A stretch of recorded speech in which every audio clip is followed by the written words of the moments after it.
Hello friends, जय माँ बगला हूँ जयदासी। देखिए, मैं अभी अपना मकसद बता रही हूँ कि मैं जो काम से आई, सबसे पहले मेरी जटाएँ आई हैं।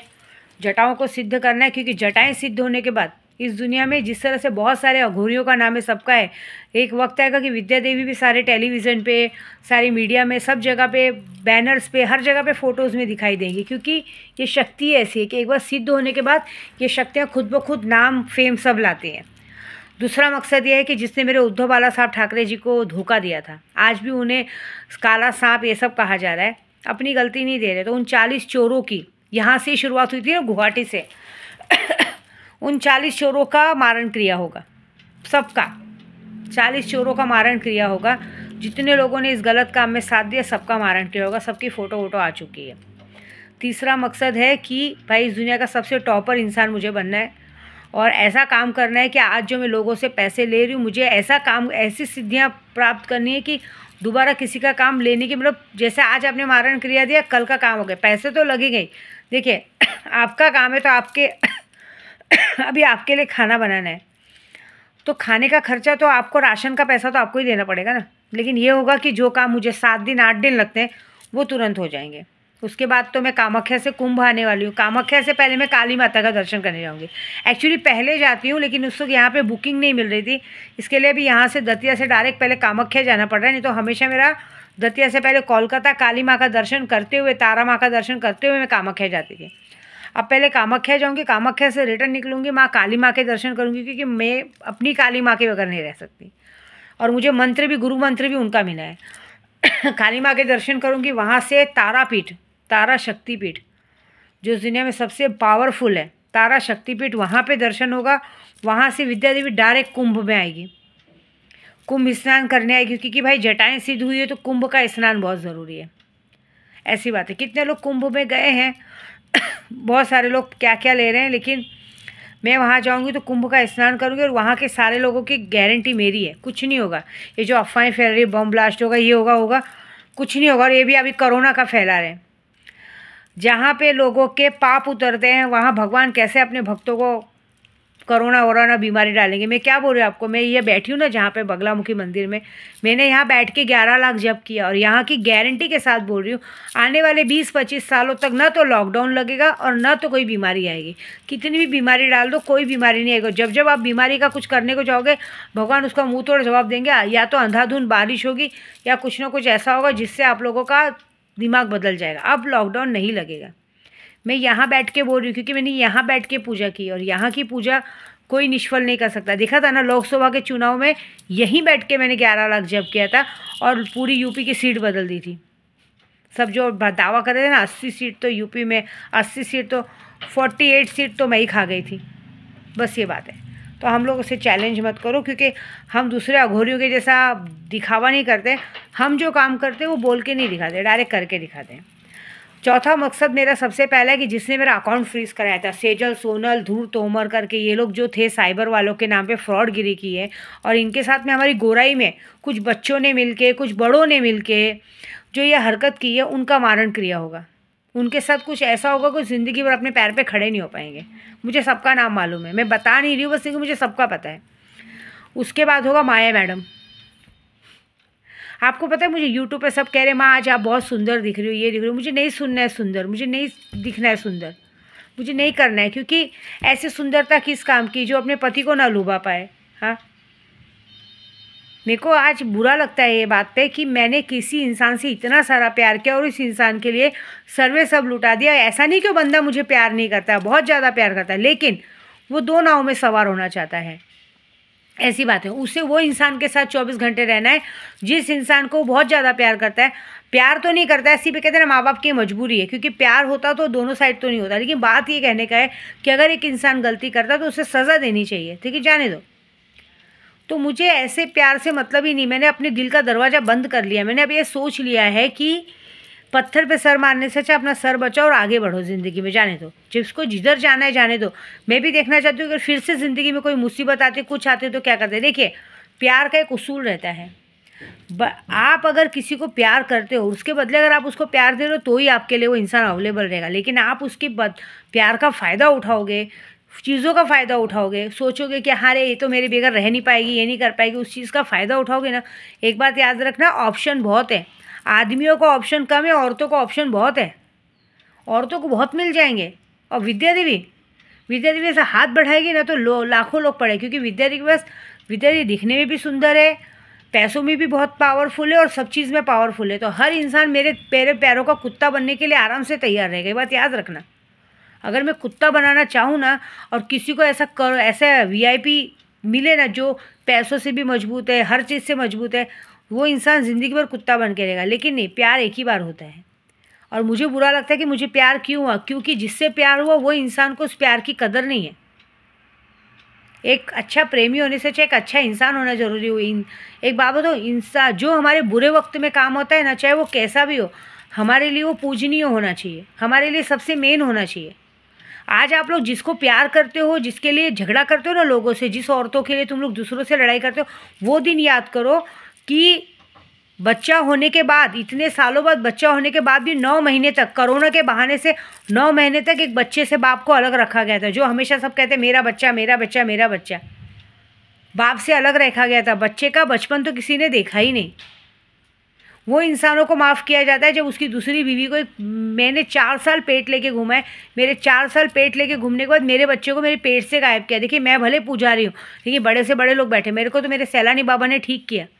नहीं तो मुझे तो ऐसा किया गया था कि मेरा बच्चा भी अंदर मर जाए और मैं भी मर जाऊँ, मेरी जान को भी खतरा था, लेकिन मेरे को सैलानी बाबा ने मेरे बचाया। मेरे बच्चे के नाम पे बकरा काटा गया। क्यों? क्योंकि अगर ये बच्चा हो जाता तो दूध का दूध पानी का पानी हो जाता ना, सामने वाला अपने बच्चे के मुंह में आ जाता। ये ऐसे परिवार के लिए तुम लोग दूसरों से उल्टा बात करते हो, उस परिवार के लिए तुम लोग लड़ते हो जिस परिवार ने, जब 307 का केस था तो उनको तुम नहीं चाहिए थे, तुमको बड़ा बेटा चाहिए था। उन्होंने पूरी दुनिया में ये कहा था कि वो तो निठल्ला है, वो तो कुछ कमाता नहीं। लेकिन आज उसी निठल्ले बेटे से डेली जब पता चलता है कि एटीएम कार्ड के साथ तो डेली उसको फ़ोन आता है ना, 5,000 भेज, 2,000 भेज, 3,000 भेज। अरे तुम्हारे घर के लोग 10-10 हज़ार की नौकरी करके हॉस्पिटल में जाके लोगों की गंदगी उठाते हो, तुम्हारी घर की औरतें जाके दूसरे के घर में बर्तन माजती, झाड़ू मारती हैं, और तुम अगर एक बहू तुमको जो मिली है, जो तुमको हर एक तरह से खुश रखना चाहती है, तो तुम लोग एक दूसरी बहू के चक्कर में, जिसने हमेशा तुम्हारे बेटे को जेल भेजा, तुम्हारी ज़िंदगी बर्बाद की, तुम्हारे बेटे को तुम्हारे घर से अलग किया है ना, उस बहू के लिए तुम लोग दूसरी बहू से झगड़ा करते हो, दूसरी बहू के लिए अपने बेटे को चढ़ाते हो। ये अच्छी बात होती है? किस बहू के लिए लड़ रहे हो? उस ससुर को मैं पूछना चाहूँगी, किस बहू के लिए लड़ रहे हो जिसने तुम्हारे बेटे को 307 के केस से, एक बहू जी तुम्हारी जो तुम्हारे बेटे को छुड़ाने के लिए पूरी दुनिया से लड़ रही थी, अपनी पूरी जमा पूंजी खर्च कर दी, और जो तुम्हारी दूसरी बहू, जो तुम्हारी चहेती बहू, जो तुमको अपने पर चढ़ने भी दे देती है, कोई फ़र्क नहीं पड़ता है, वो बहू को तुम अपने उसको बालायकी के मानते हो, जिसने अपनी फ्रेंड को बोल के बाकायदा पुलिस भेज के अरेस्ट करवाया है ना, यहाँ तक कि घर तक पुलिस भेजवाया। मुझे सब पता है कि मेरे घर तक पुलिस कब आई थी, क्यों आई थी, किसने भेजा था। वैसे लोगों को आप लोग मोल भाव देते हो, और जो लोगों ने आपके लिए पूरा जी जान लगाया उसका कोई इज्जत नहीं है। तो सीधी बात है भाई, मेरा कहने का मतलब है कि ऐसा प्यार ही नहीं चाहिए मुझे। जिस प्यार में, देखो प्यार एक हाथ से ताली नहीं बजती है, एक हाथ दे एक हाथ ले। आपको इंसान प्यार दे रहा है, पैसा दे रहा है, पोजीशन दे रहा है, पावर दे रहा है, पूरी दुनिया में नाम है, समाज में नाम है। समाज में नाम होने के बाद हमें 2 बात का ध्यान रखना पड़ता है। आज मैं विद्या देवी हूँ, अगर मैं अपने पति के साथ हूँ और अगर मैं किसी पराये मर्द के साथ घूम रही हूँ, भले कोई भी हो, हमारे घर का ही क्यों ना हो, तो हमें उस बात का ध्यान रखना चाहिए कि समाज क्या बोलेगा। वैसे ही समाज को भी पता है कि आप विद्या देवी के पति हो, तो चाहे आप अपनी पहली बीवी के साथ घूमो या बाजू वाली के साथ घूमो, समाज आपसे सवाल करेगा कि आप ऐसे नहीं घूम सकते, कैसे घूम सकते हो, अथॉरिटी किसने दी आपको, ये क्या हरकत है। सब लेके चलना पड़ता है, ठीक है, ऐसे नहीं होता है। लेकिन तो भी कोई बात नहीं, तुम लोगों को दूसरों के लिए लड़ना है। देखो, पहली बात, इंसान आपको प्यार के बदले प्यार देता है, लेकिन प्यार के बदले आपसे पैसा नहीं मांगता है, आपको हर तरह की फैसिलिटी देता है, आपके परिवार को फैसिलिटी देता है, उसके बदले में थोड़ी सी इज्जत और थोड़ा सा सम्मान मांगता है। लेकिन आपको कंटाला आने लगे, बोर होने लगे, तो देख एक आपको बताती हूँ, जैसे बड़े बड़े घर में बड़े बड़े आदमी लोग हैं ना, जो अय्याश आदमी लोग रहते हैं ना, वो एक एक और औरतों को रखते हैं, लेकिन जब देखते हैं ना वो औरतें उनका पैसे से सिर्फ फ़ायदा उठाती, सिर्फ पैसा लेके जाती है, तो छोड़ देते हैं। लेकिन यहाँ प्यार है, प्यार के बदले प्यार मिलेगा, प्यार के बदले आपसे कोई आपके राशन कार्ड में नाम नहीं मांग रहा है, आपके आधार कार्ड में नाम नहीं मांग रहा है, आपसे इज्जत के बदले इज्जत मांगता है। एटलीस्ट इज्जत तो दो। वो दिन तो याद रखो कि किसी ने साथ नहीं दिया था और इन्होंने साथ दिया था।